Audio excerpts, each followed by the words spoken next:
Hello, children. I welcome you to the session of the chapter Our Changing Earth. Now, Earth is constantly changing. Earth is changing because of the endogenic forces and the exogenic forces. Now, what are they? Endo means inside the earth, and endogenic and exogenic means outside the earth. Now, inside the earth, there are constant movements. Why?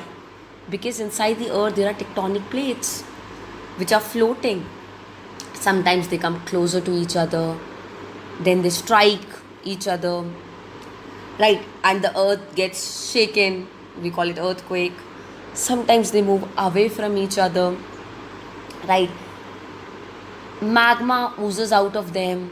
Then when it comes out, it becomes lava. When it solidifies, sometimes it forms mountains, volcanic mountains. Sometimes it forms plains, right? So these are endogenic movements. Now there are exogenic movements which are taking place outside the earth, like erosional activities. Wind takes away soil from one place and deposits it in the other place, right? The rivers, they bring sediments with them and they form plains. The rivers bring sediments and they form riverine islands. Then winds, they strike the mountains and they erode the mountains. So water strikes the mountains, erodes. So movements are taking place constantly, right? Glaciers melt, rivers form. Again a change, that's an exogenic change. Now, volcanoes. What are volcanoes? There are openings in the earth's crust from which hot molten magma comes out. When it oozes out and reaches the earth's surface, it is called lava. The openings are called vent. Now,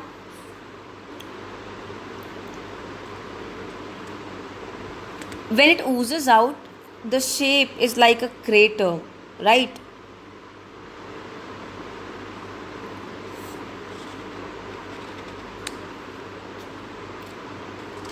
Now, that is called a crater.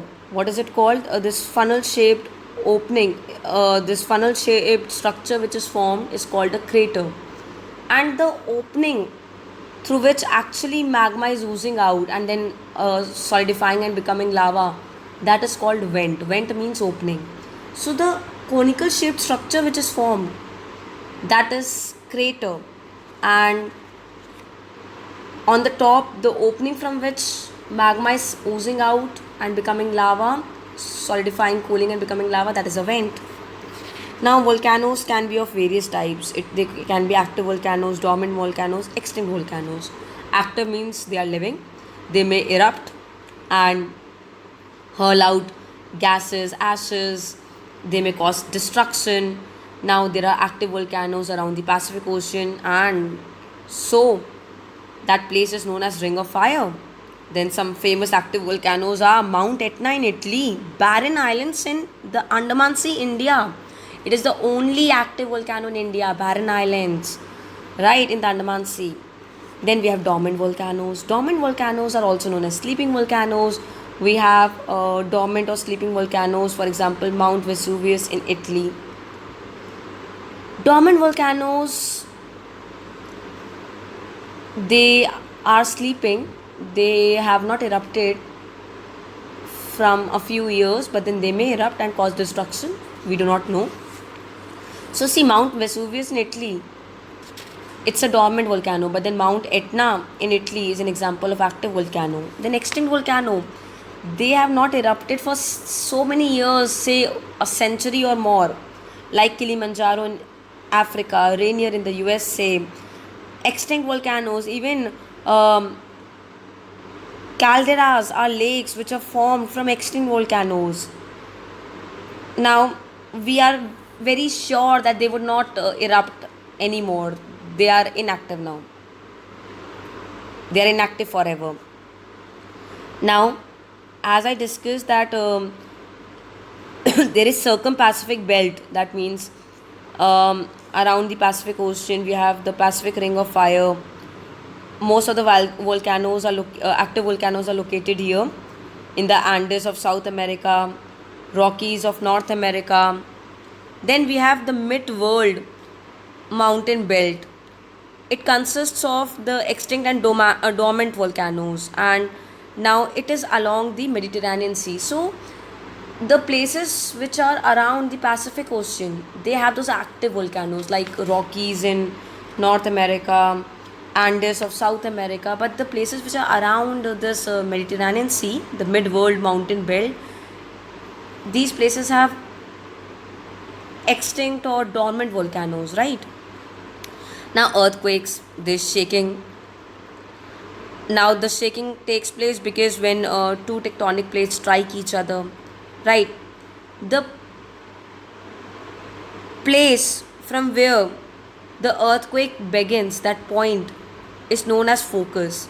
And if you stand exactly above that focus on the surface of the earth, means on the earth's crust, then it is called epicenter.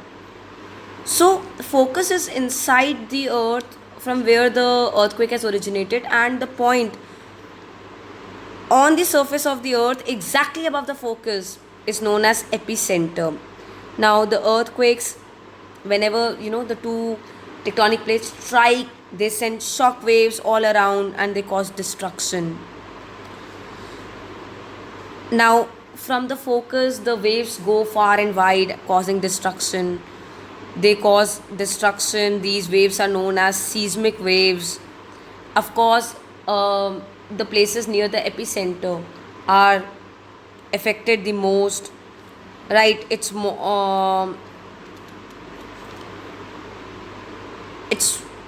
very very destructive in nature. Now, how to measure earthquakes? The science that deals with earthquakes is called seismology.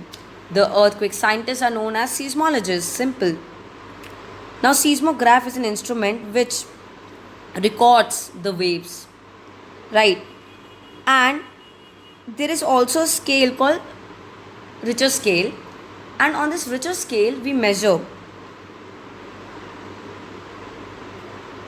If we say that on Richter scale we felt that the earthquake was of intensity 6 and above, then that means it is highly destructive.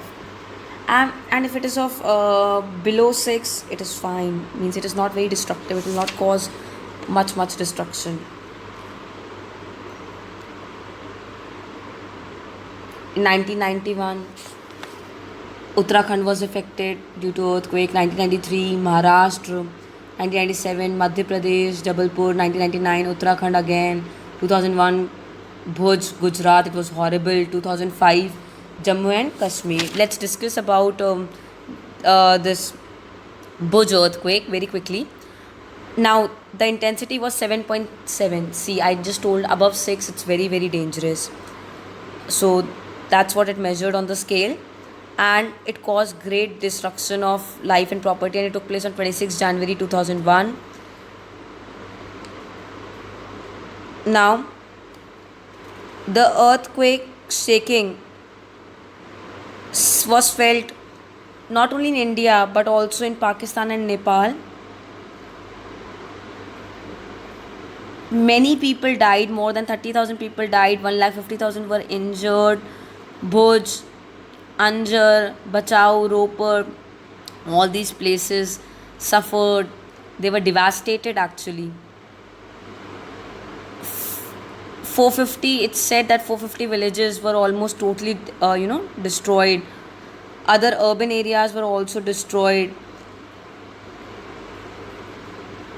Now, after this Gujarat, this Bhuj case, India is working relentlessly to mitigate the effect of earthquake, right? We are trying to make the buildings which are earthquake proof. So this is important to study, that how this endogenic force shook the entire nation. With this, I wind up and request all of you to revise this chapter well and have a great day ahead. Thank you.